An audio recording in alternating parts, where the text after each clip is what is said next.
Hoy vamos a hablar sobre lo que es la injuria renal aguda, que es una enfermedad muy frecuente tanto en la parte hospitalaria como en la parte de emergencia.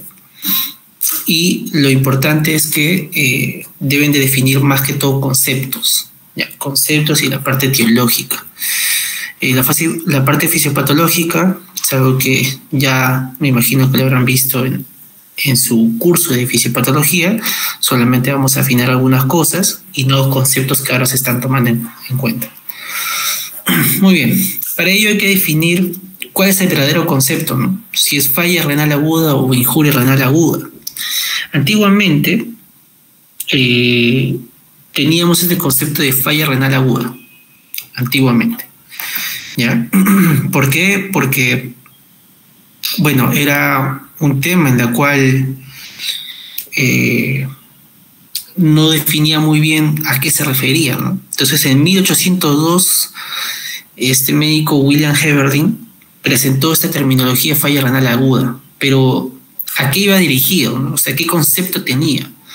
Y lo que él manifestaba es que la falla renal aguda se consideraba como el daño directo hacia el riñón. O sea, ese es el concepto que tomaba falla renal aguda, el daño directo hacia el riñón. ¿Ya? Entonces, el problema es que cuando aplicaba este término de falla renal aguda y teniendo en cuenta que solamente era un daño hacia el riñón, este podría abarcar o podría ampliarse tanto también para las definiciones de enfermedad renal aguda y enfermedad renal crónica, porque estas patologías también abarcan este mecanismo de daño renal. Entonces, ¿qué pasó en el 2004? ¿No? Hubo un consenso por medio de esta agrupación ADQI, que era una iniciativa de calidad de diálisis, ¿ya? Y en la cual definió que había otro concepto que podría ser más específico, ¿no? Que es la injuria renal aguda. Y la injuria renal aguda, ellos manifestaban que no solamente podríamos definir en cuanto al mecanismo de daño o el daño directo hacia el riñón, sino también podríamos abarcar el concepto de las características clínicas y el estado saludable previo en el paciente. Entonces, añadió esos 3 puntos más, ¿no? O sea, 2 puntos más, porque ya tenías el concepto del daño renal, pero ahora esta nueva agrupación mencionaba que, aparte de ello, deberíamos agregar las características clínicas y el estado saludable previo. Y con eso es que empezaron a abarcarse ya, o tuvo mejor soporte el concepto de injuria renal aguda, ¿no? Y se dejó de lado ya el concepto de falla renal aguda. Y por ello es que se considera que la injuria renal aguda es un síndrome, ¿no? Con múltiples etiologías que generan un deterioro de la función renal y que este puede ocurrir en horas a días, ¿no? Muy común en ancianos, ¿ya? Muy común en ancianos, ocurre en un 20 a 200 por millón de personas en la comunidad, de 7 a 18% de pacientes hospitalizados y también en un 50% de pacientes admitidos en UCI. Ahora ustedes se preguntarán, ¿no? Pero ¿cómo es posible que en UCI, siendo una unidad con un manejo más complejo, más personalizado y más continuo, es que en esta sala de UCI puede que se genere más injuria renal aguda que en un paciente hospitalizado, ¿no? Este paciente UCI está con constante monitoreo. ¿Cómo es posible? Bueno, entonces se toma el concepto de que esos pacientes en UCI lamentablemente están con polifármacos, ¿no? Están con vasoactivos, están con médicos que generan la analgesia para que el paciente esté durmiendo y pueda tolerar así la intubación, ¿no? Entonces, toda esta cantidad de medicamentos que se genera el paciente y lamentablemente la nutrición que no es efectiva, esto va a condicionar a que más adelante genere un compromiso renal, ¿no? Y empieza a deteriorar su función. Por eso es que se abarca mayor porcentaje en esta unidad, ¿no? Más que en los pacientes hospitalizados. La mortalidad abarca entre un 20 a 25%, se incrementa hasta un 50-60% cuando esto ya requieren de diálisis.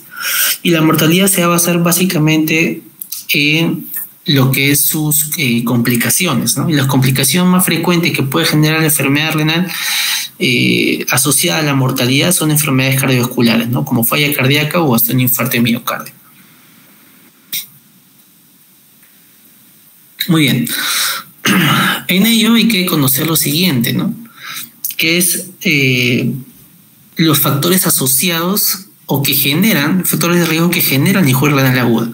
Y entre esos tenemos que el más frecuente es la sepsis, ¿no? La sepsis ocupa un gran porcentaje de factores de riesgo que pueda generar injuria renal aguda, en un 50%. Luego tenemos también cirugías cardíacas en un 18.7%, tenemos a las cirugías torácicas en un 12% y cirugías generales en un 13.2%, ¿no? Pero aquí también tenemos otros factores que son las drogas, preeclampsia, obstrucción, cáncer, ¿no? Glomerulonefritis, toxinas y entre otros, que pueden estar asociados a la injuria renal aguda. Y entonces, para poder yo medir la función renal, hay 3 marcadores en los cuales me puede dar indicio de esto, ¿no? Y uno es la tasa de filtrado glomerular, ¿no? En la cual se menciona que es un mejor marcador de función renal, nos permite dosificar los medicamentos, y esto se puede calcular mediante estas ecuaciones, ¿no? Como el Korkov count, el MDRD y el CKD. Pero ¿cuál es el problema con esta tasa de filtrado glomerular con respecto a la injuria renal aguda? Como dice aquí, no suelen utilizarse cuando la creatinina sérica no está en estado estacionario. ¿Qué quiere decir? En un paciente que tiene enfermedad renal crónica y acude a tu consulta, tú le dosas la creatinina sérica y este se va a encontrar, vamos a suponer, ¿no? En 2.5. Bueno, es una enfermedad renal crónica, es lo que se espera encontrar de ese valor de creatinina. Pero luego llega a los 2 meses, le vuelves a dosar la creatinina y ya no está en 2.5, sino está en 2.6 o 2.7. Entonces la variabilidad que tuvo la creatinina no fue tanto, ¿no? Fue un aumento ligero. Entonces, en estos casos, donde la variabilidad de los niveles séricos de creatinina no son de gran nivel, es ahí donde se puede aplicar estas ecuaciones, ¿no? De Korkov, Gaul, MRD y CKD. Ahí sí se puede aplicar. Pero en el caso de injuria renal aguda no, porque tu paciente que ingresa con una creatinina en 2.6, ¿no?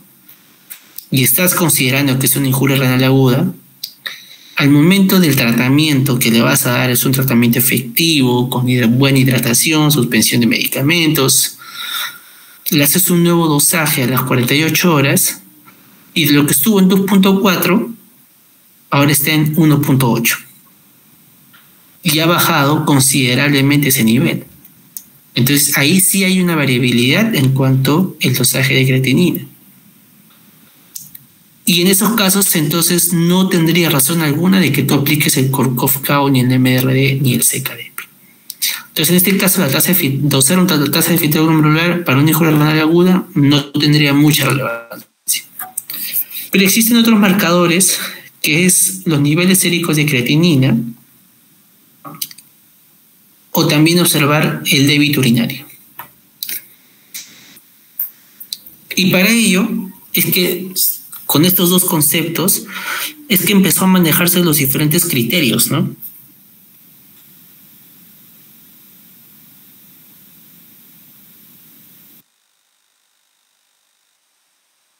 Y uno de los primeros criterios que empezó a observarse a nivel de riesgo, injuria, falla, pérdida y enfermedad renal final. Y como pueden ver, vigila tanto estos dos parámetros, ¿no? La parte de creatinina sérica y el gasto urinario. Se mencionó en su tiempo que los criterios de Rifle eran muy buenos, ¿no? Era un buen criterio en cuanto a asociación de la mortalidad del paciente. Tenía muy buen concepto en esto. Pero ¿qué sucede? Sucede que infraestimaba o sobreestimaba el diagnóstico de injuria renal aguda. Porque como ustedes pueden ver aquí, el dosaje de creatinina solamente te menciona que debe haber un incremento en 1.5 si consideras el riesgo. Injuria si es más en un incremento más de 2 o falla más de 3. Pero en ninguna de estas estamos viendo sobre un aumento basal de la creatinina, ¿no? O sea, una creatinina basal con la cual tú iniciaste esa creatinina y esperas encontrar después de un cierto tiempo el aumento en cuánto debería subir para que consideres que está en injuria renal aguda. Solamente acá te menciona el aumento de creatinina, nada más, pero no consideran la creatinina basal. Entonces, esto fue que le bajó puntos al criterio de Rifle, ¿no? Porque estimaban eso de un paciente que tenía 2.4, ¿no? de creatinina, y para que este paciente, según este marcador de criterio, para que este paciente tenga una injuria renal aguda, debe aumentar, para que al menos esté en riesgo, debe aumentar en 1.5. O sea, si tu paciente tiene 2.4 de creatinina, ¿cuánto debería subir entonces? En 1.5, o sea, debería ser prácticamente 3.9. Y ahí recién podrías considerar a tu paciente en injuria renal aguda que está en la fase de riesgo. Pero ya sería demasiado, ¿no? Con ese valor de 2.4, ya debería estar en injuria renal aguda y no vas a esperar que aumente más de 1.5 para que recién lo consideres en riesgo recién. Por eso es que se dejó de lado este concepto de Rifle. Luego vino en el 2012 la CADIGO, ¿ya? Que es una asociación de nefrólogos, donde aplican también los criterios para injuria renal aguda, ¿no? Y ellos también se basan a nivel del dosaje de creatinina y del gasto urinario. Pero ¿cuál fue que ellos tuvieron más razón en utilizar esos criterios? Porque ellos ya consideran la creatinina a nivel basal, ¿no? Ellos ya consideran esos valores basales. O el incremento en más de 0.3 de la creatinina. O sea, abarcas desde su forma basal o el incremento en más de 0.3 si estamos hablando de estadio 1. Si estamos hablando de estadio 2, ellos abarcan más de 2 o 2.9 de su creatinina basal. Y si estamos hablando de estadio 3, más de 3 de su creatinina basal. Es a partir de ahí donde entonces la CADIGO, sus criterios de CADIGO tenían mayor fiabilidad. El gasto urinario también se evidencia en menos de 0.5 litros por kilo por hora, por 6 a 12 horas, si es un estadio 1, estadio 2, si es menos de 0.5 litros por kilo por hora, pero por más de 12 horas, y el estadio 3, menos de 0.3 mililitros por kilo por hora, por más o igual a 24 horas, o que esté en anuria por más de mayor o igual a 12 horas. ¿No? Entonces, eso era el problema de considerar un criterio de injuria renal aguda con CADIGO, ¿no? Tenía mayor fiabilidad porque ya consideraba algo muy importante. Y luego también presentaban otro criterio que es el AKIN, ¿no? Que si se dan cuenta tiene casi el mismo valor que la CADIGO, ¿no? Solo que diferencian en un decimal.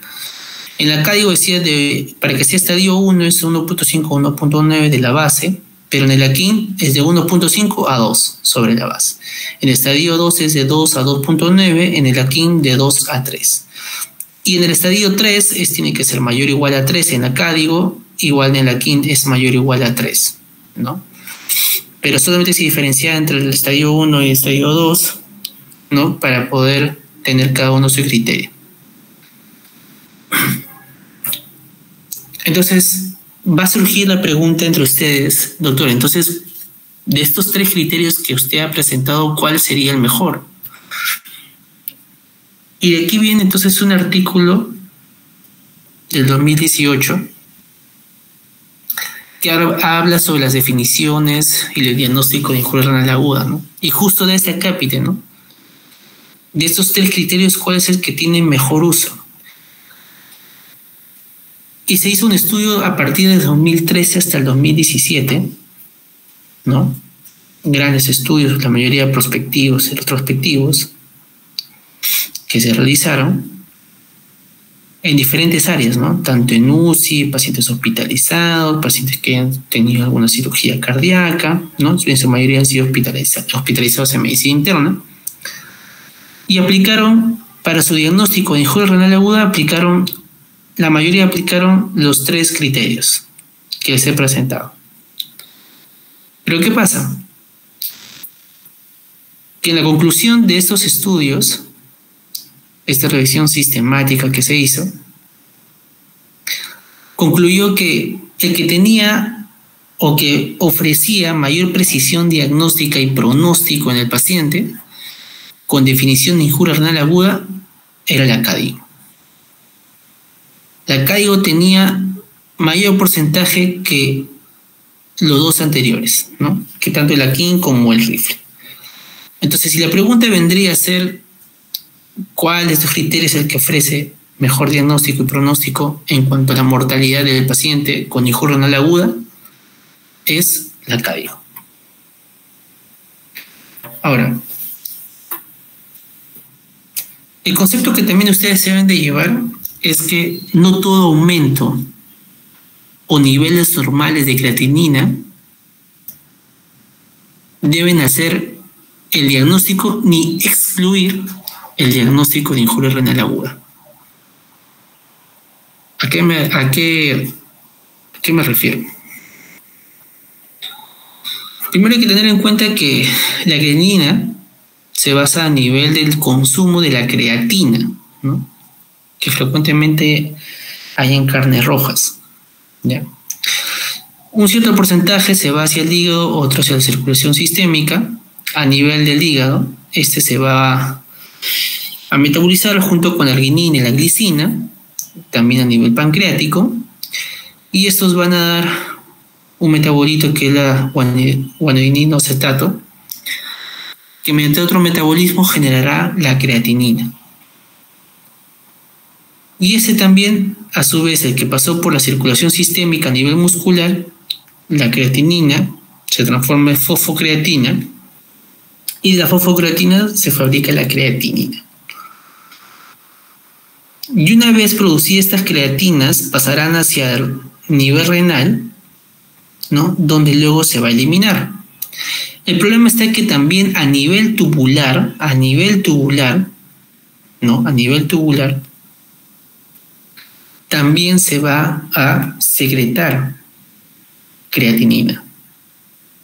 ¿Ya? Así que es por eso que les menciono que hay ciertas circunstancias que hacen que la creatinina se eleve o que tengan valores normales sin presentar daño renal,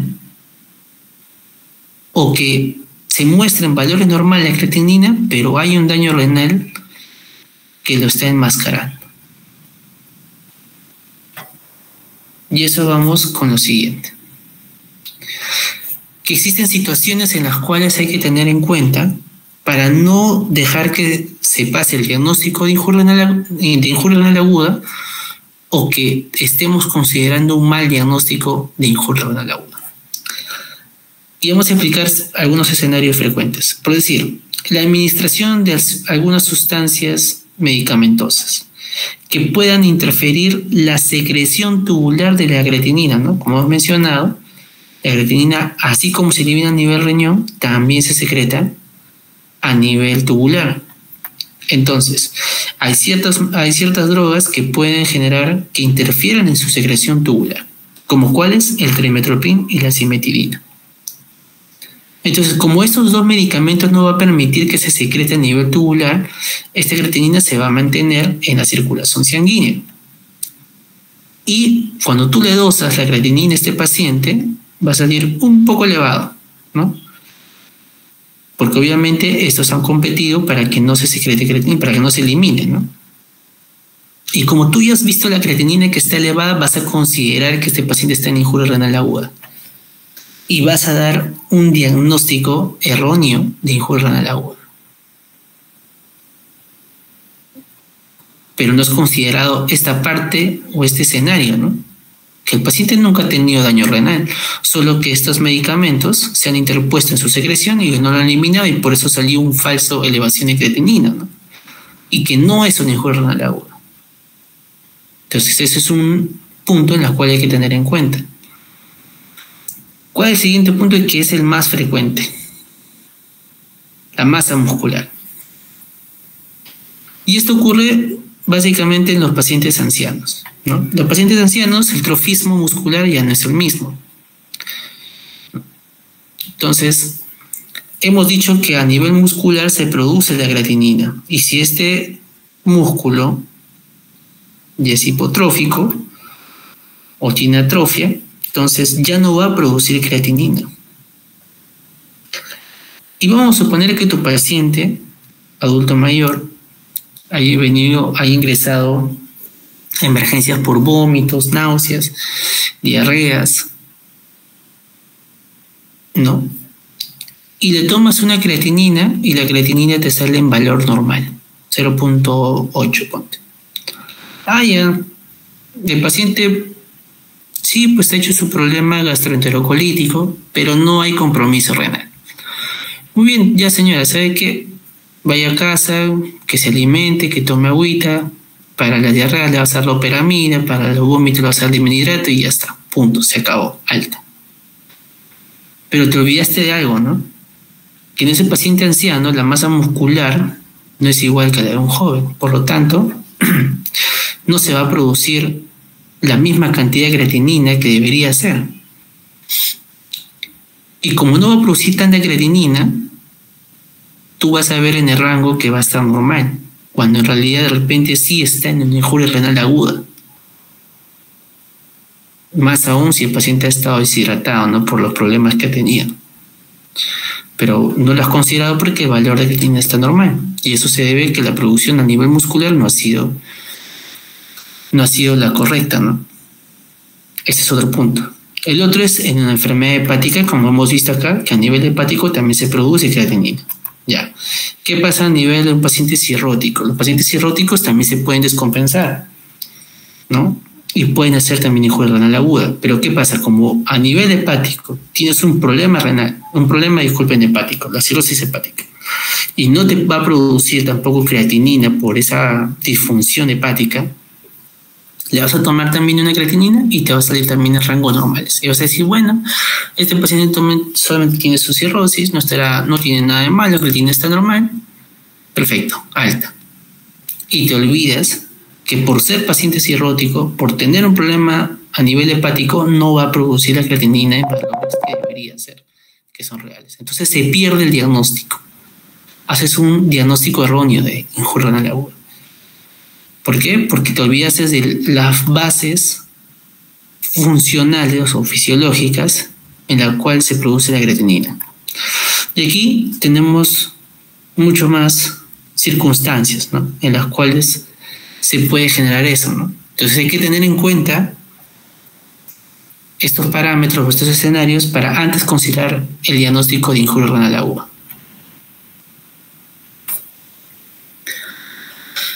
Muy bien, en cuanto a la fisiopatología, en el 2020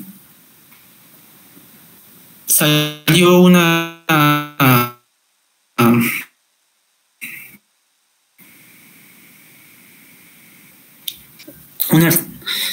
el curso fisiopatológico de la injuria renal aguda. en sí de la enfermedad renal. Ya, pero ¿qué nos explicaba? Nos explicaba dos puntos. Que antes nosotros conocíamos que para que el paciente tenga injuria renal aguda o injuria renal aguda más que todo, solamente había un problema funcional, nada más. Pero hoy en la actualidad se conoce que no solamente abarca una parte disfuncional, sino también un daño estructural. Claro, porque en un paciente con enfermedad renal crónica, ese paciente ha tenido, por si no ha tenido diabetes, y la diabetes produce cambios estructurales a nivel del riñón y que a la larga va a llevar a una enfermedad renal crónica, ¿no? Ese es lo que conocemos. Pero lo que no sabíamos era que a nivel de la injuria renal aguda también hay cambios estructurales. Ojo, también hay cambios estructurales, ¿no? Por decir, si es a nivel estructural, tenemos tanto cambios fisiológicos como patológicos, ¿no? Un paciente nefrectomizado, un paciente con hipoplasia congénita a nivel renal, que son cosas fisiológicas que pueden suceder, ¿no? Y que a la larga esto van a generar daño a nivel de la nefrona. Situaciones también patológicas que pueden condicionar a un cambio estructural, ¿no? Las isquemias, toxinas, modificadores de daño, y que también van a generar un daño a nivel de la nefrona. Eso es lo que no conocíamos. Y lo que conocíamos era solamente la alteración funcional, ¿no? Tanto los modificadores fisiológicos como patológicos. En los fisiológicos tenemos la edad, el embarazo, ¿no? Las situaciones hipercatabólicas o el alto consumo de dieta, ¿no? Y a nivel patológico, las nefropatías, la falla cardíaca, la sepsis. Y ya como nosotros sabemos, todo esto va a generar condiciones patológicas a largo plazo. Entonces, sabíamos que había ya entonces el concepto de disfunción. Ahora estamos aprendiendo que también hay un daño estructural que va a condicionar en la injuria renal aguda. Pero aquí les presento otro concepto más.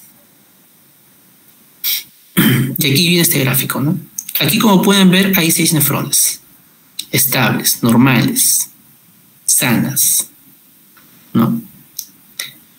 Que debido a una anoxa empiezan a dañarse ciertas nefronas. O sea, aquí 2 nefronas. Bueno, la tasa de filtración glomerular, como pueden ver acá, o el filtrado glomerular, sigue estando estable, ¿no? Sigue cumpliendo su función como estable. ¿Está disminuyendo? Sí, pero cumple dentro del rango normal, porque es más de 60, ¿no? Cumple su rango normal. Perfecto, no hay problema con este paciente. Pero llega a haber en un momento de que el compromiso de las nefronas ya empieza a ser abarcado en más de un 50%, ¿no? Es ahí cuando llega a este punto, el declive donde se compromete más del 50% de la masa renal, ya empiezan a haber marcadores visibles de daño renal y de disfunción renal.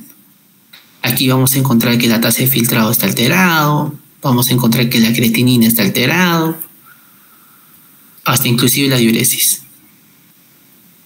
Entonces, para yo considerar que mi paciente en injuria renal aguda ya está en un daño y disfunción renal, debe haber un compromiso de más del 50% de la masa renal para que yo recién pueda ver alguna variación de la creatinina o alguna variación de la tasa de filtrado glomerular o de la diuresis. ¿Tanto, doctor? Sí, tanto. O sea, tiene que haber un compromiso más del 50% de las nefronas para que yo recién considere que ya estamos frente a una injuria renal aguda. ¿Por qué? Porque ya voy a ver variación de la creatinina y la tasa de filtrado. Ojo, más del 50%. Ok, entonces, ¿qué pasa con ese porcentaje que estuvo antes del 50%, ¿no? ¿Por cómo así pudo haber estado supliendo entonces la función normal? Y eso se debe a este concepto de RFR, que es la reserva funcional renal. Y ese es un concepto que no conocíamos. Y es que la reserva funcional renal lo tienen todas las personas sanas, todas. Es la capacidad de filtrado glomerular que aún puede el paciente generar frente a cualquier noxa. que puede suplir frente a ese daño que se está produciendo, el RFR es capaz de poder generar todavía una buena tasa de filtrado y puede mantener todavía la funcionalidad renal,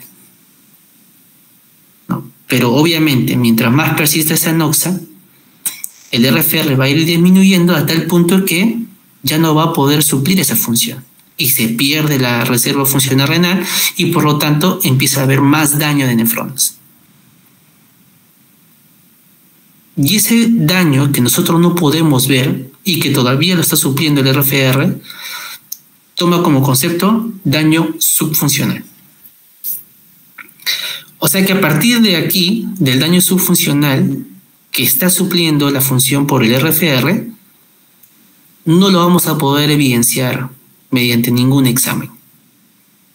Ni con creatinina, ni con tasa de filtrado, ni con diuresis, nada. Idealmente con biopsia sí, pero no se hace de manera frecuente. Entonces es algo que no vamos a poder observar. Se tiene que haber un compromiso más del 50% de la masa renal para que yo recién pueda ver esa variación.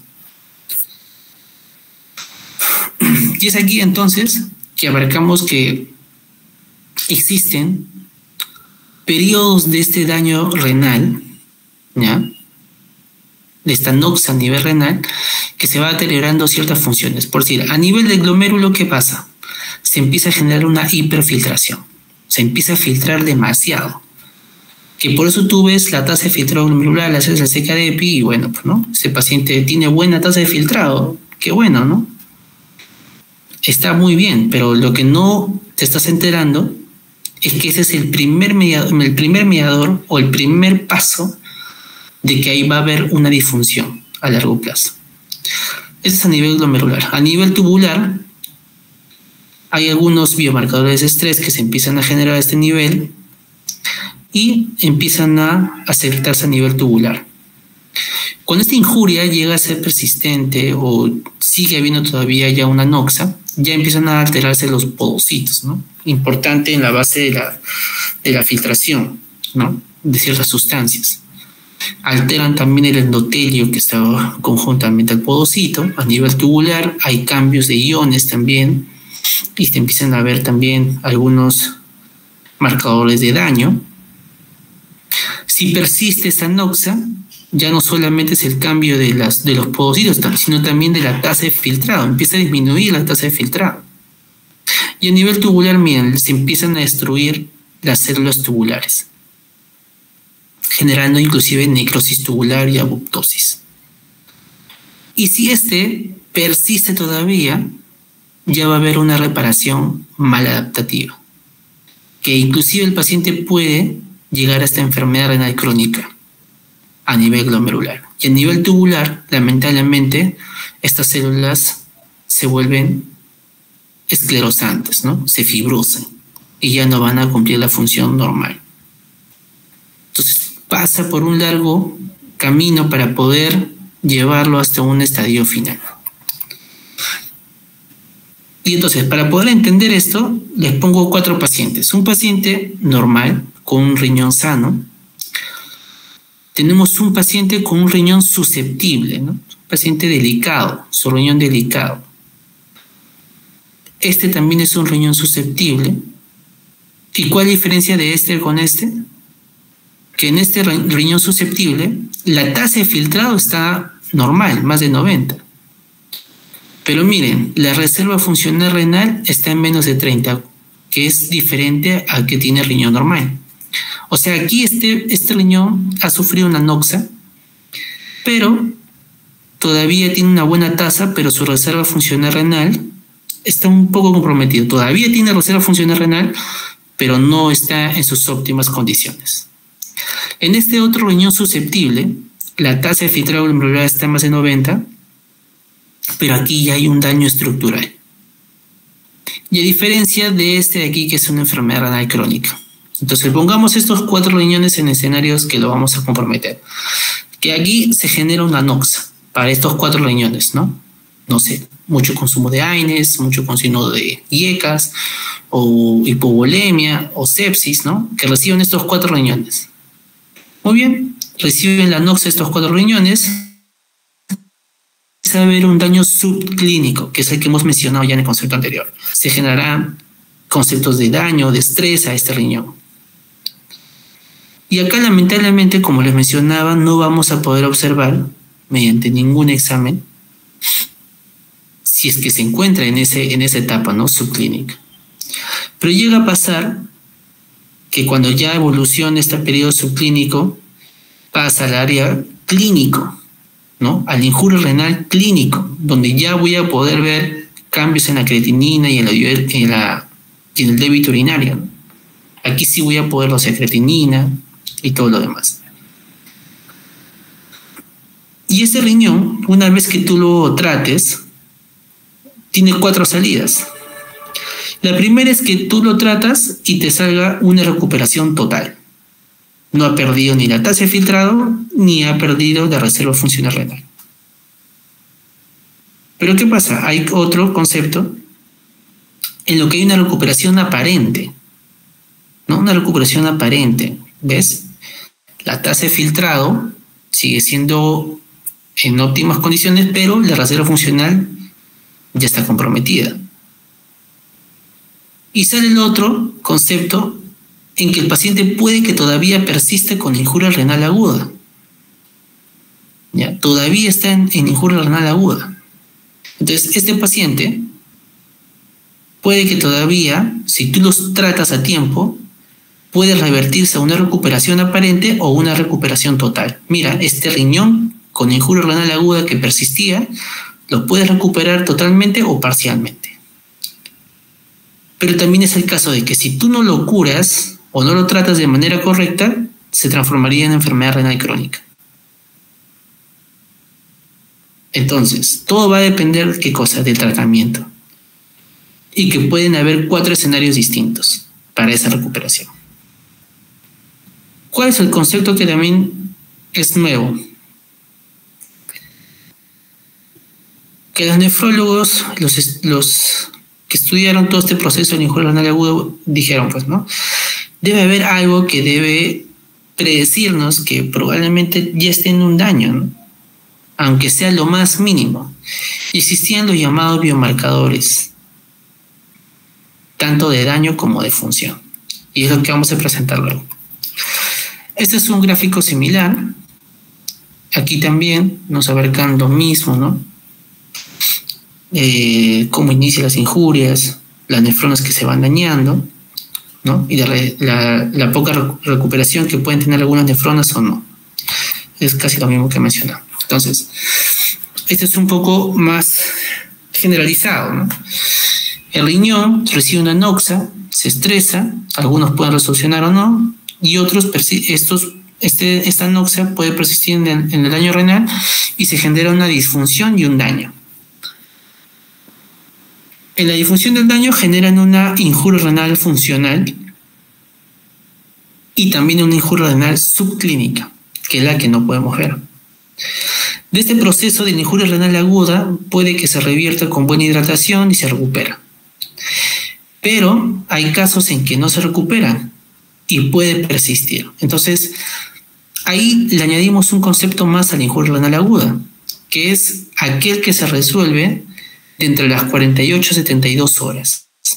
Para que tú consideres una injuria renal aguda, este paciente con injuria renal aguda debe resolver su cuadro de entre las 48 a 72 horas. Pero si persiste por más de 48 a 72 horas, ya no estamos con una injuria renal clínica, sino con una injuria renal persistente. Y de ahí, si esto persiste, podría generar una enfermedad renal aguda o hasta una enfermedad renal crónica. Entonces, persistente se considera cuando la injuria renal aguda persiste en más de 48 a 72 horas. Y de aquí es que tomamos el concepto de la injuria renal aguda, enfermedad renal aguda y enfermedad renal crónica. Esto lo pueden aprenderse más adelante. Pero algo que siempre les van a preguntar en sus rotaciones hospitalarias es acerca del tiempo. Básicamente el tiempo. ¿Por qué? Porque la injuria renal aguda es considerada cuando se debe a menor o igual a 7 días. O sea, cuando la alteración de tu creatinina o tu débito urinario persiste, pero por menos de 7 días. Si la alteración de estos marcadores persisten más de 7 días, pero con menos de 90 días, ya no vendría a ser una injundia renal aguda, sino una enfermedad renal aguda. Y si estos persisten en mayor o igual a 90 días, ya se le considera como enfermedad renal crónica. Entonces, este concepto de tiempo es lo que ustedes deben de tener en claro, sí o sí. Esto de acá ya lo pueden saber para el internado.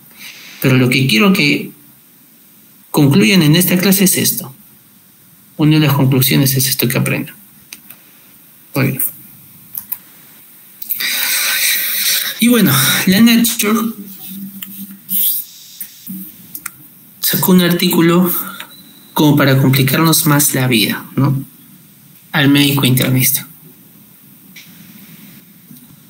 Define igual la injundia renal aguda, la enfermedad renal aguda y la enfermedad renal crónica. Pero nos da un nuevo acápite, que es el famoso NKD, enfermedad no renal. Muy bien, vamos a ver en qué consiste esta enfermedad no renal. En cuanto a la duración, no tiene concepto. Su tasa de filtrado glomerular es mayor o igual a 60, o sea, considerado como una tasa de filtrado normal. La creatinina o el valor de creatinina sérica es estable.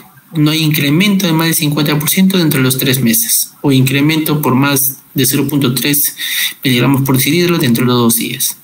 Tampoco existe oliguria y tampoco existe marcador de daño renal. Doctor, este concepto aplica entonces para aquellos pacientes que no tienen enfermedad renal, o sea, para los sanos, ¿no? Para los pacientes sanos. Entonces, ¿por qué se aplica este concepto? ¿Por qué han sacado este concepto? ¿Ya saben por qué? Porque esta revisión o este artículo se fijó mucho al concepto de la injundia renal aguda subclínica. Porque en ellos hemos dicho que no había marcadores. La tasa de filtrado en esos pacientes era normal. Y no había ningún otro compromiso que pueda ser visible. Entonces, aparentemente, en esos pacientes son normales.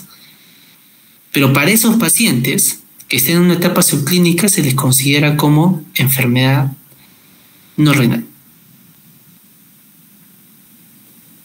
Y es porque en esos pacientes puede que esté, ¿cuál sería de repente algo que podríamos tener en cuenta para que entren en esta categoría los pacientes que hiperfiltran?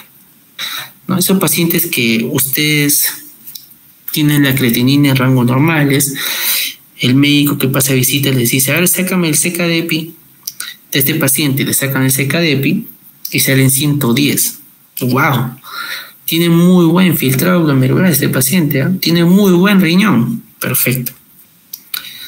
Pasan de aquí a 3 días, otra vez visita, le vuelven a sacar el CKD-EPI, 115. ¡Wow! No, sí, su riñón está funcionando correctamente.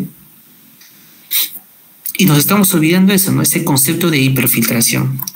Y es lo que presentaba en este punto, ¿no? Mediante un proceso de estresor, el primer daño a nivel glomerular puede ser la hiperfiltración. Y por eso es que nos estamos olvidando de esto.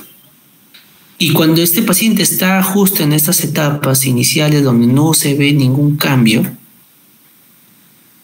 es en el cual podría considerarse dentro de ese grupo de las enfermedades no renales.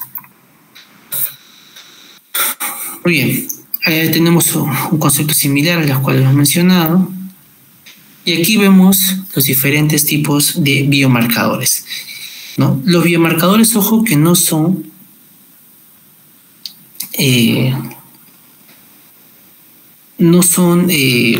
marcadores de daño renal per se, ¿no? No son marcadores de daño renal.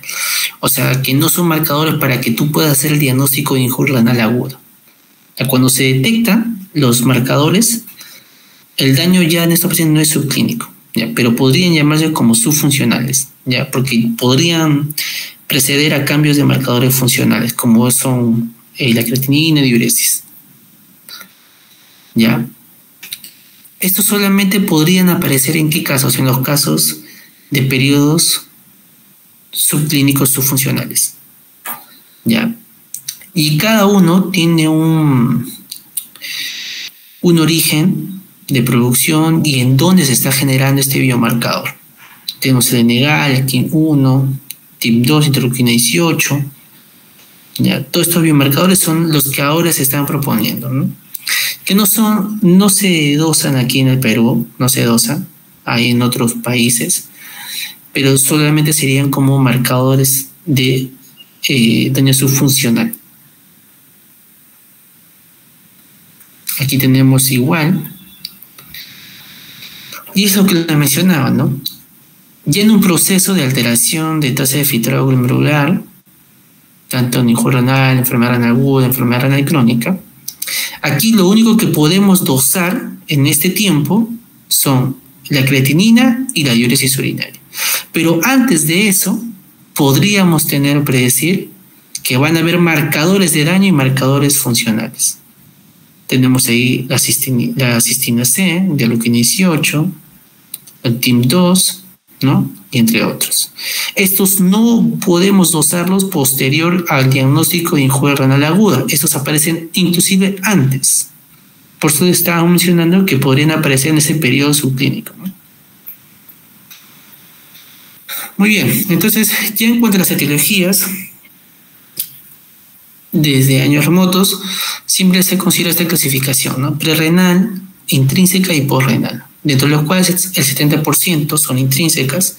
Estas se subdividen en glomerulares, tubulares, intersticiales y vasculares, la más frecuente tubular, y de las tubulares tienes también 3 subtipos, que es la nefrotóxica, isquémica y obstructiva, donde las cuales las más frecuentes son las isquémicas, y aquí se catalogan los llamados necrosis tubular aguda. Muy bien. Entonces, el Harrison también lo clasifica de esa manera, y cada uno conlleva debido por una patología que va a condicionar la injuria renal aguda. En el caso de la prerrenal, si les preguntara cuál es la causa más frecuente de la injuria renal prerrenal, es la hipovolemia. Si les preguntara cuál es la causa más frecuente de injuria renal aguda intrínseca, sería la sepsis. Y si les preguntara cuál es la causa más frecuente de injuria renal aguda postrenal, son las uropatías obstructivas, más que todo las urolitiasis. Muy bien, entonces de la prerrenal hipovolemia puede haber también por disminución del gasto cardíaco. Obviamente no bombea muy bien la sangre, o no hay una buena eyección de sangre, y por lo tanto no llega mucha sangre hacia el riñón y genera una injuria renal aguda. Los AINES y los IECAS también pueden generar eso. A nivel intrínseco también tenemos algunas situaciones glomerulares, tubulares, vasculares como la vasculitis. Y a nivel de las posrenales, como hemos mencionado, los que son algunas uropatías obstructivas que básicamente son por urolitiasis. Si les preguntara cuál es la causa más frecuente de injuria renal aguda, sería sepsis, ¿no? En general. Muy bien, aquí vemos que la sangre puede llega por la arteriola aferente y luego pasa hacia el glomérulo, y del glomérulo luego se va hacia la arteriola eferente, ¿no? Pero hay situaciones, ¿no?, donde disminuye un poco la perfusión, ¿no? De repente no te hidrataste correctamente, ¿no? No digo que estés deshidratado, pero ha bajado un poquito la hidratación. Entonces tu riñón, por querer compensarlo, para que no falle el riñón, lo que hace es producción de prostaglandinas. Y estas prostaglandinas lo que hace es que incrementa la vasodilatación a nivel de la arteriola aferente, o sea, dilata la aferente. Y eso hace que permite que ingrese más cantidad de sangre a ese nivel del glomérulo para que pueda filtrar correctamente. Y lo que hace la angiotensina a nivel de la arteriola eferente es que incrementa la vasoconstricción.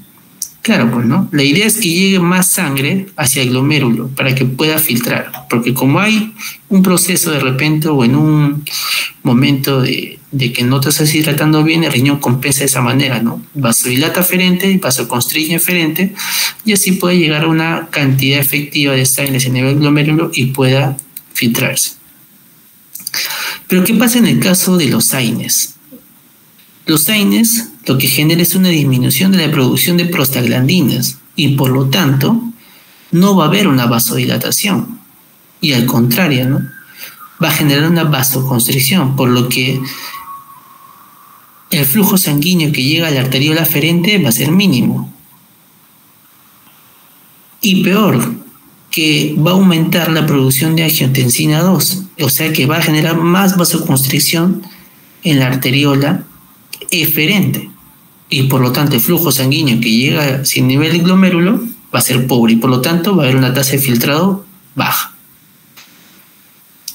Y lo que ocurre en el GIECA y con el ARA2 es lo siguiente: ellos incrementan las prostaglandinas y va a generar una vasodilatación a nivel de la arteriola aferente. Bueno, ustedes dirán, bueno, está bien, pues no es lo mismo que pasa aquí en este gráfico, sí, pues, pero el problema es que a nivel de la arteriola eferente disminuye la cantidad de angiotensina 2.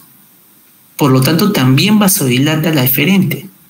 Entonces, la cantidad de sangre que llega por la aferente y de donde debería quedarse a nivel glomerular, porque se supone que este debería cerrarse, no va a ser así. Porque este, como también va a estar muy abierto, va a generar que el paso sea más rápido hacia la arteriola eferente y no va a haber un buen filtrado glomerular.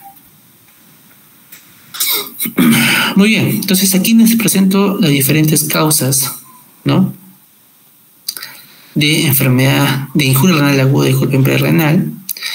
Aquí también sabemos que los medios de contraste, el yodo de contraste también puede generar injuria renal aguda. Se incrementa la creatinina en 24 a 48 horas, alcanza su pico máximo de 3 a 5 días y se normaliza en una semana. Y cuando se genera injuria renal aguda por yodo contrastado, no llegan a generar oliguria, ¿ya? Pero mencioné que si llegan a desarrollar oliguria, habitualmente aparece inmediatamente tras el procedimiento.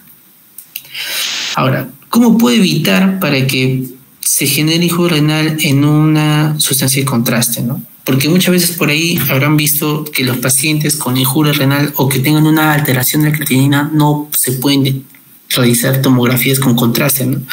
Eso lo habrán visto en diferentes hospitales. No podemos hacerle la tomografía de tórax o de abdomen con contraste porque tiene la creatinina alterada. Ya, eso es un gran error, ¿no? Porque sí se puede dar siempre y cuando el paciente se le hidrate, ¿no? Tenga muy buena hidratación 12 horas antes y 2 horas después del procedimiento. Y para eso también hay que retirar ciertos medicamentos que puedan empeorar la función renal. A nivel intrínseco tenemos también ciertas patologías que pueden generar injuria renal, ¿no? Es un gráfico que se expresa a nivel tubular, a nivel intratubular, intersticio, largos vasos, de pequeños vasos, qué enfermedades están implicadas y que puedan generar esto, ¿no? Aquí les presento también otra cantidad de ciertas causas que pueden generar. Y lo que también es de mucha importancia saber qué fármacos, ¿no? ¿Qué fármacos me pueden ocasionar injuria renal aguda intrínseca? Aquí les presento los más asociados que pueden generar necrosis tubular aguda, ¿no? Tenemos a los aminoglucósidos, a los AINES, a los GIECAS, a los ARA2, anfotericina, cisplatina, foscarnet, con medio de contraste también otra vez, la pentamidina, el tenofovir, ácido salindrónico, ¿no? Son ciertos medicamentos que pueden generar eso, ¿no? Pero no olvidarse los que también están aquí, ¿no? Algunos medicamentos también como metotrexate, el etilenglicol, ¿no? Y entre otros. O sea, son la mayoría de las cuales pueden generar este tipo de daño a nivel tubular, ¿no? O también a nivel glomerular.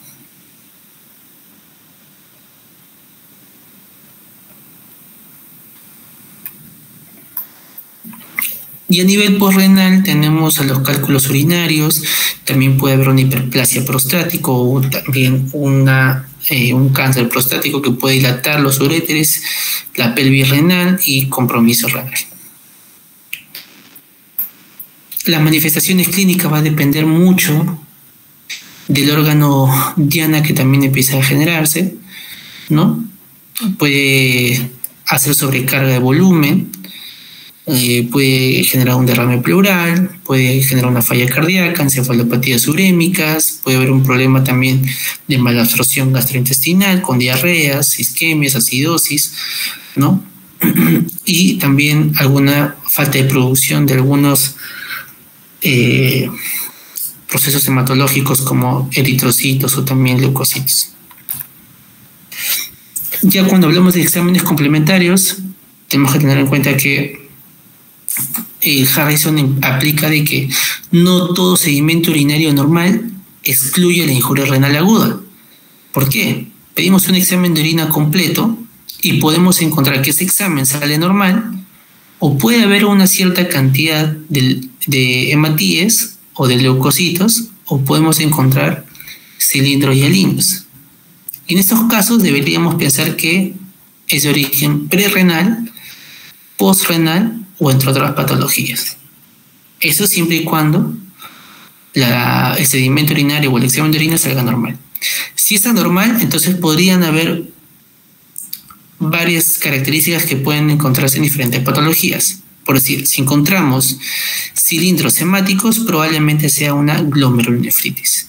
Si encontramos cilindros leucocitarios, es casi patognomónico de las llamadas nefritis intersticiales. Si hablamos de algunos cilindros pigmentados o cilindros epiteliales tubulares renales, podemos encontrar en las necrosis tubular aguda también nefritis tubulointersticiales. Si encontramos en cilindros granulares, eso sí es básicamente de necrosis tubular aguda o también de glomerulonefritis. Y si encontramos eosinofiluria hay que considerar en nefritis intersticial alérgica o también en glomerulonefritis. Y la cristaluria, que básicamente son en pacientes que puedan padecer de algún tipo de cálculo, ¿no? O algunas drogas como ciclovir, indinavir, sulfadiacino o moxicilina. Aquí algunos ejemplos de los cuales he mencionado. Y otro concepto también es que mucho se pregunta esto en los exámenes parciales y también en el ENAM, ¿no? Algunos valores del examen de orina para poder diferenciar entre el prerrenal y necrosis tubular aguda. Aquí vemos que el BUN, la relación de BUN sobre creatinina, para considerar que sea prerrenal es más de 20/1. Si es menos 20/1, es una necrosis tubular aguda. ¿Y cómo calculo el BUN? Calculando la urea sobre 2.14. En el sedimento urinario vamos a encontrar que si encontramos cilindros hialinos es prerrenal, si encontramos cilindros granulares es necrosis tubular aguda. Y otro parámetro es la fracción de eyección de sodio, ¿no? Si encontramos menos de 1% es prerrenal, si es más de 2% necrosis tubular aguda. ¿Cómo calculamos la fracción de eyección de sodio? Mediante esta ecuación. Y ojo, hay 3 parámetros en los cuales yo debo considerar cuándo no usar la fracción de eyección de sodio, ¿no? Y tenemos las circunstancias de que si el paciente está utilizando diuréticos, o tiene glucosuria, o tiene orina alcalina, en este caso la fracción de eyección de sodio estará alterada. Entonces, para tener una mayor veracidad que si es prerrenal o necrosis tubular aguda, en este caso tendríamos que realizar la fracción de eyección de urea. ¿Ya? Entonces son esos 3 parámetros: uso de diurético, glucosuria y orina alcalina. En esos casos, entonces, aplico la fracción de eyección de urea, que es su fórmula, ¿no? Si menos del 35% es prerrenal, más del 35% necrosis tubular aguda.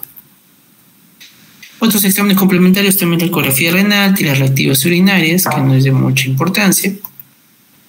¿no? Aquí encontramos también ciertos medicamentos que deben ser ajustados en injuria renal aguda, ¿no? Algunos antivirales, antiepilépticos, y entre otros. En cuanto al manejo, hay que tener en claro que la piedra angular es el manejo de fluidos, un soporte hemodinámico. Y básicamente es con los cristaloides. Se han hecho muchos estudios, muchos. Coloides, ¿no? Si son cristaloides, ¿qué le vamos a dar? Albúmina. Y hasta ahorita no hay ningún estudio que haya refutado lo contrario y sigue siendo cristaloides el de primera elección para el manejo de fluidos. O sea, todo paciente que venga con injuria renal aguda siempre debe ser hidratado. De repente ahí para marearlos un poco más es que ahora en este año, en el mes de julio, salió un artículo de hidratación en un paciente con injuria renal aguda. O sea, todo lo que es hidratación sobre un paciente con injuria renal aguda. Y lo que nosotros sabíamos anteriormente es que el paciente con injuria renal aguda debe ser hidratado, sea la causa que sea, ¿no? Y como en nuestro medio la causa más frecuente es por sepsis, nosotros hidratamos. Pero ¿qué pasa en este nuevo artículo que ha salido en julio?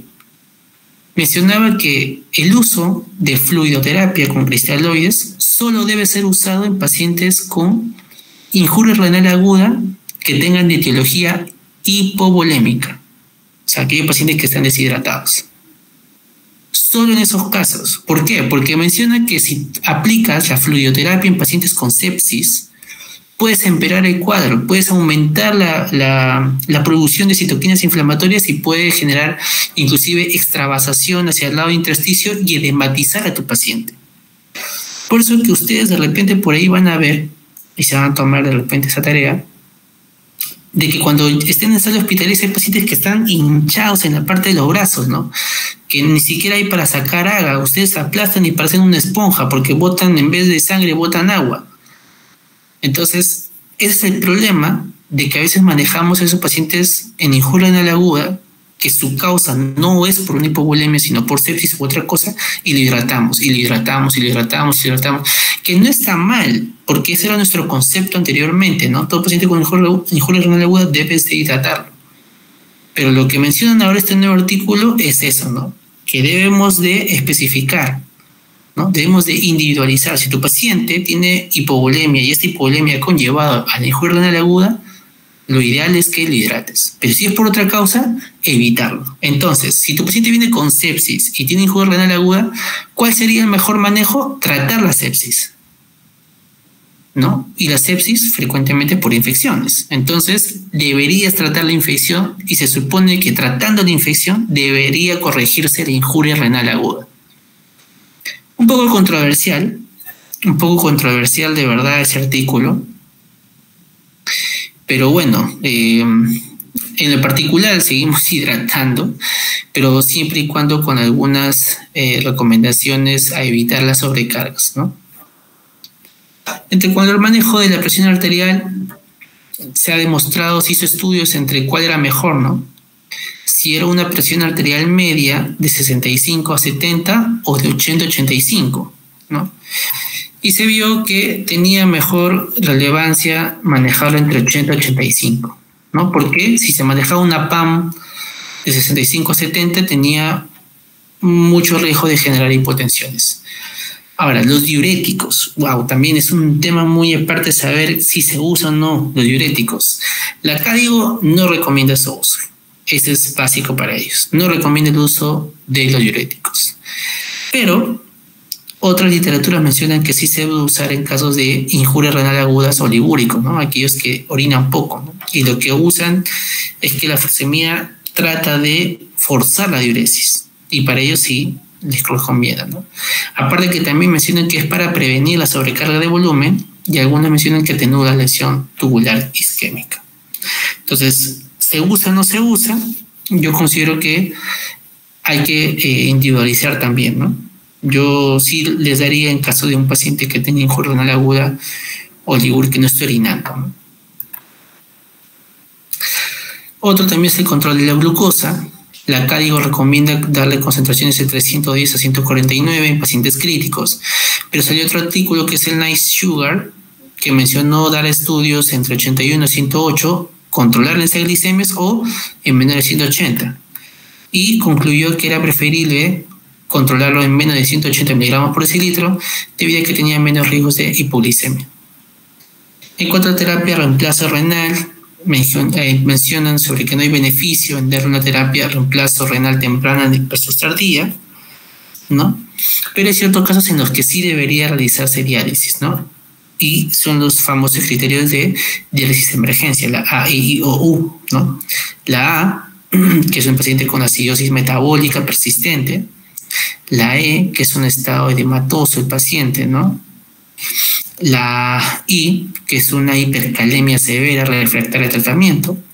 La O, que es de sobrecarga de volumen, overload, ¿no? Que el paciente está congestionado. Y la U, que es de una encefalopatía urémica, ¿ya?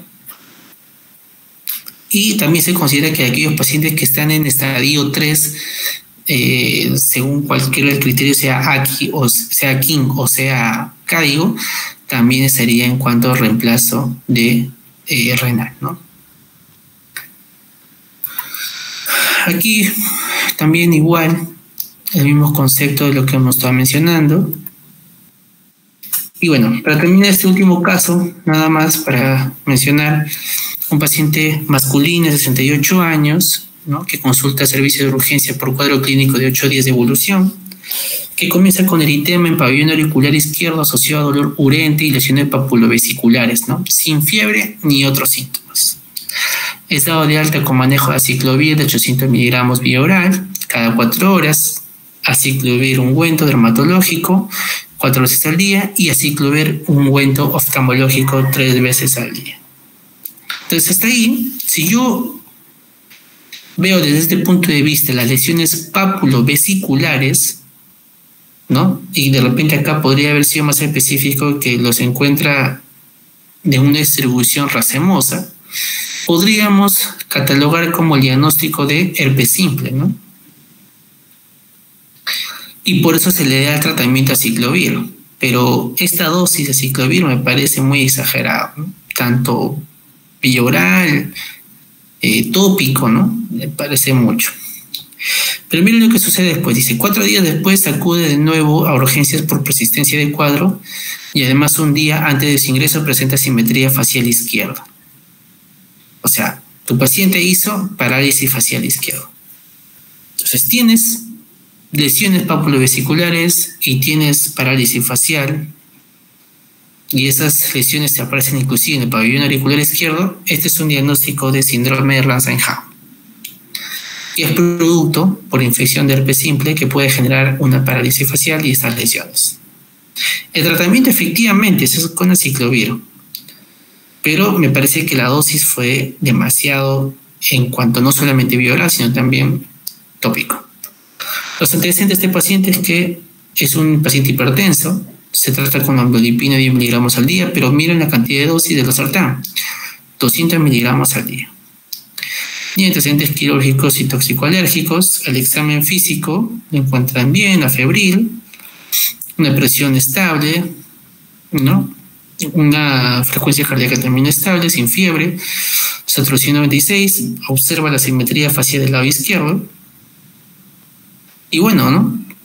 Como lo ven en ese caso, deciden darle dieta con bajo contenido de sal por la hipertensión, se fracciona, pensando que esas lesiones se hayan infectado, y aciclovir porque también para ellos siguen pensando que es una injuria, que es una enfermedad de Ramsay-Hunt por herpes simple. Pero miren lo que pasa.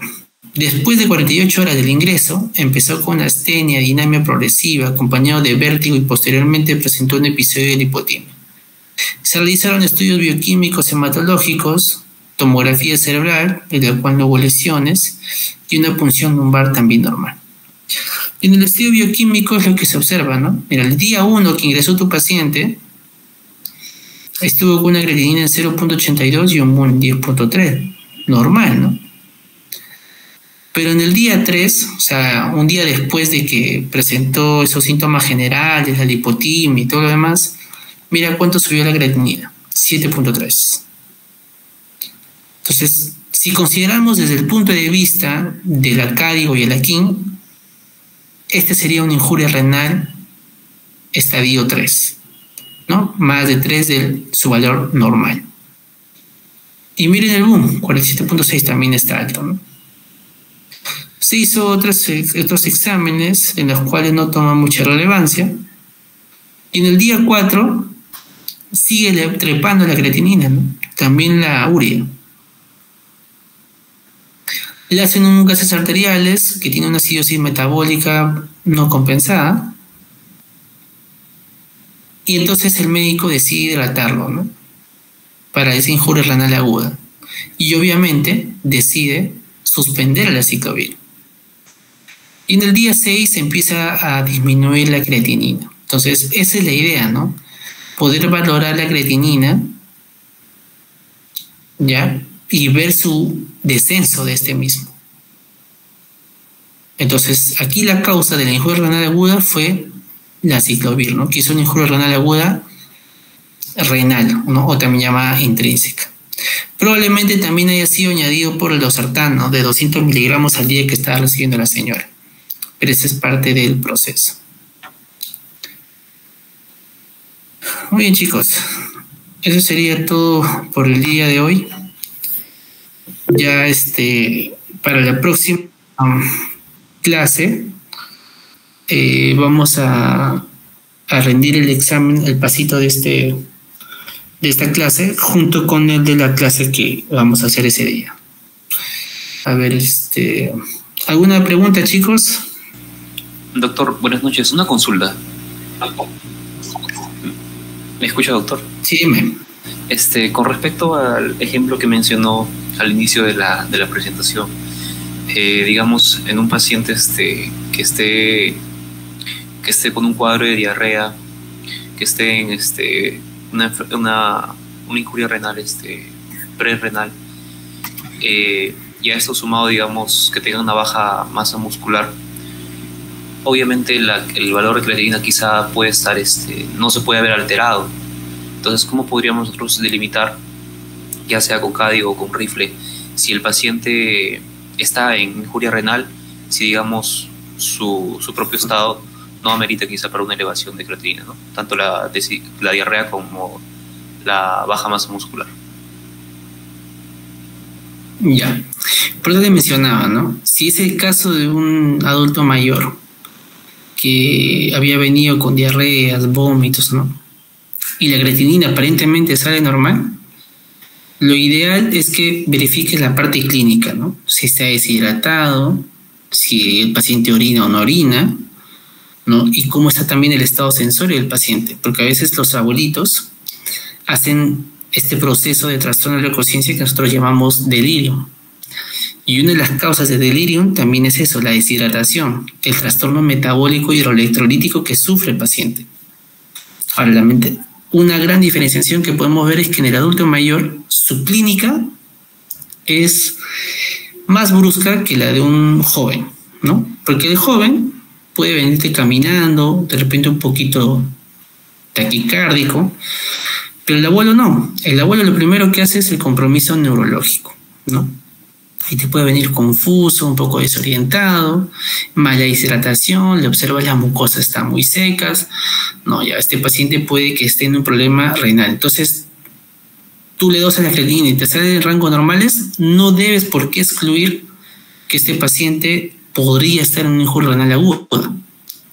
No lo consideras porque no te hace fidedigno el cuadro según la creatinina, pero de repente sí por la diuresis, y es por eso que en la cádigo y en el aquín no solamente te dice que debes de fijarte en el valor de la creatinina, sino también del débito urinario. Y ahí te ponen, ¿no? En cada estadio cuánto deberías. Pero obviamente eso debe ser un manejo ya en observación, ¿no? O sea, tienes que ver la evolución del paciente, ¿no? Cuánto orina en 24 horas o en 12 horas. Pero hasta en este momento deberías considerarlo en un paciente probable con injuria renal aguda, ¿no? ¿Y cuándo podrías volver a dosar? De repente en unas 12 o 24 horas posterior, ¿no? Para ver si es que hubo una variación. ¿Por qué? Porque como ya tomaste la creatinina basal, si tú dosas en 24 horas o en 12 horas una nueva creatinina, te aseguro que esa creatinina va a salir alterada o no te va a salir con el mismo nivel con la que ingresó. Entonces, a partir de ahí ya tú puedes aplicar el Akin o el Cádigo. ¿Por qué? Porque hemos revisado ya que esta se basa no solamente el aumento de la creatinina, sino también de la base. ¿Cuánto aumenta desde la base? Desde la creatinina basal que le has tomado, ¿en cuánto debería subir para considerar una injuria renal aguda, ¿no? Por decir, no te salió en 0.8 y en 24 horas le dosas, ¿no? Y te sale en 2.3, podría ser que ya esté en injuria renal aguda, porque aumentó, claro, te sale en 2.3, probablemente esté en injuria renal aguda porque aumentó más de 1.5. No sé si me dejo entender. Entonces, la idea es que si tú tomas una creatinina de base y te ha salido en rangos normales por X motivos, circunstancias que ya te he mencionado, y para asegurarte que en realidad es una injuria renal aguda, deberías dosar en 24 horas o en 12 horas una nueva creatinina para saber si es que ese aumento ha sido por encima de estos valores que se encuentran en el Cádigo o en el Akin. No sé si me dejé entender.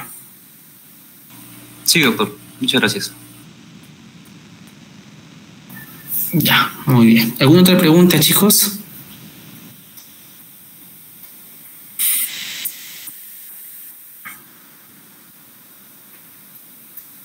Ya, bueno. Ya, chicos, entonces la próxima clase que tengamos, ese día voy a tomar el pasito de esta clase, ya lo voy a pasar al delegado la diapositiva, y también de la clase que ese día vamos a tener. Creo que es síndrome nefrótico, creo, si mal no recuerdo. Ya. Bueno, chicos, ya nos estamos viendo la próxima clase. Muy bien, disculpen por no asistir el día de ayer. Y bueno, ya estaremos en la próxima clase. ¿Ya? No se preocupe, doctor, gracias. Sí, ya me pasa las diapos para compartir. Gracias. Ok, ya, hasta luego.